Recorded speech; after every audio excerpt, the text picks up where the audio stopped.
Um, High school days. So Fitzgerald, 9 Mile and Ryan, ninth grade. I remember ninth grade. My stepdad told me to ride my bike to school, but I'm trying to ride my bike to school. Like, people was laughing at me, like, look at this kid on the bike. But the people that was laughing at me was people that was walking home.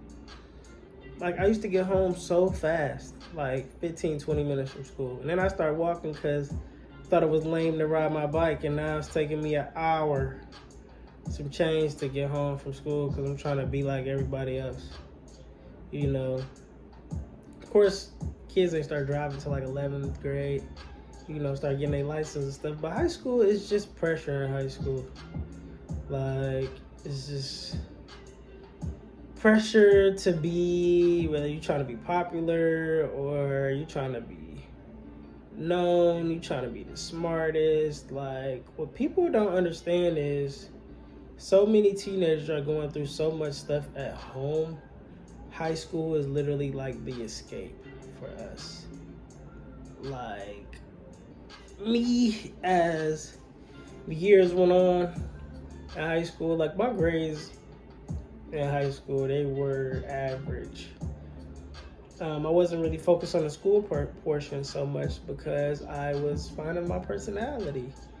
I was meeting different people, of course. I'm still trying to be the class clown, bringing old stuff from middle school into high school. I'm trying to find my style.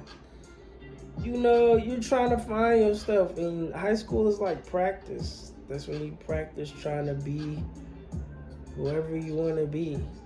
I did end up getting my first girlfriend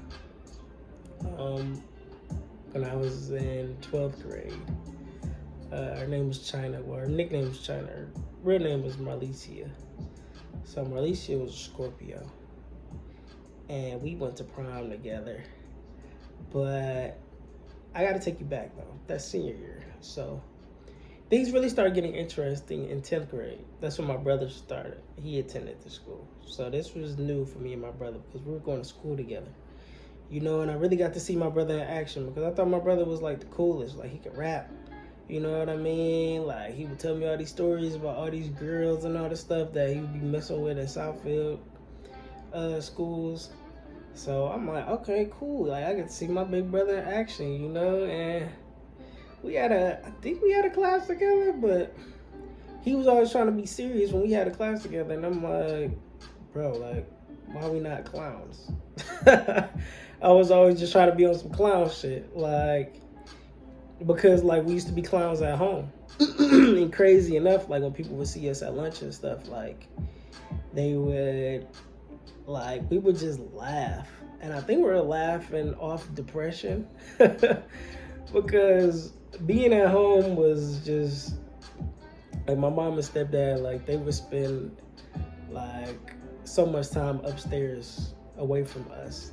Like, but, like I said, they were young adults trying to figure things out too with all these kids in the house. So me and my brother, we felt like we just lived in two separate homes. Like, we did our thing downstairs and they did their thing upstairs. Like, call up there when it's like, hey, we're hungry, and then they feed us, and then it's right back to splitting up again. Like, so when I came to high school, like, yeah, they felt like they needed to start becoming involved. People grades start slipping. My grades were slipping. They weren't used to seeing that from me. My brother, his grades were always kind of, so they're frustrated at that. But, black parents not really knowing what to do. Just give us a whooping and tell us to stop getting bad grades. But that wasn't enough,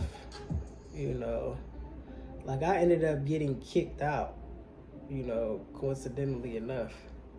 My bad. I ended up getting kicked out in 10th grade because I had a dispute with my stepdad because I didn't want to watch my little sister.